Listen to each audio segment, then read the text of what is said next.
It's football's biggest kept secret.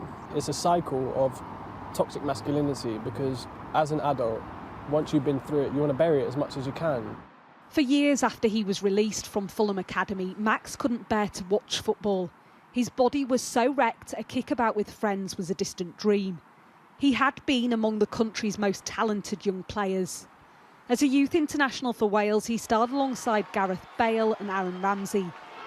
Max Noble, one of the English-born players in the side. Now, for the thousands of boys who don't make it, those sold a dream and cast adrift with little regard for what happens next. It is, he says, a form of child abuse. There's no aftercare for young boys that have given and dedicated their whole lives. So sometimes one football club, maybe a couple of football clubs, but essentially academy systems. And for you to then feel like a failure after is why we see boys committing suicide now and why we see boys self-harming. I've got 2 friends that tried to kill themselves. I've got another 2 that actually hung themselves.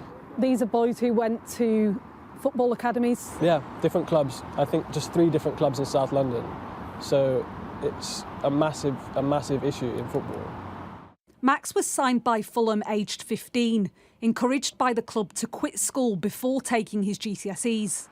By 19, he'd been released, requiring double knee surgery, which he believes was caused by medical treatment at the club.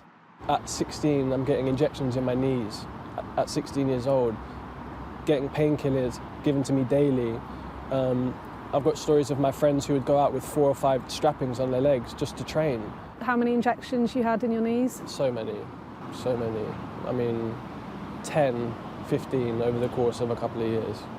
Max also says he experienced racism at the club.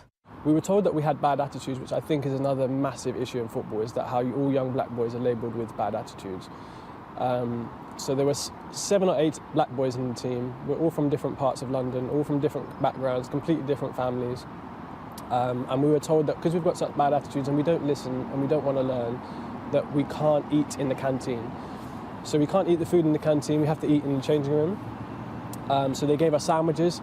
After we'd shower in a dirty changing room, they'd put the sandwiches on a tray on the floor. In a statement, Fulham Football Club said, "We condemn bullying, racism and discrimination in any form and work hard to ensure they have no place here. The club is investigating and to date has found nothing to support the historic claims. The club will liaise with all relevant parties as the process continues." Max is now campaigning for a change in the law to make it obligatory for clubs to look after young players who are released, heartbroken, with no qualifications and no idea what to do next. Those, he says, are football's forgotten boys, and they're everywhere. Martha Kellner, Sky News.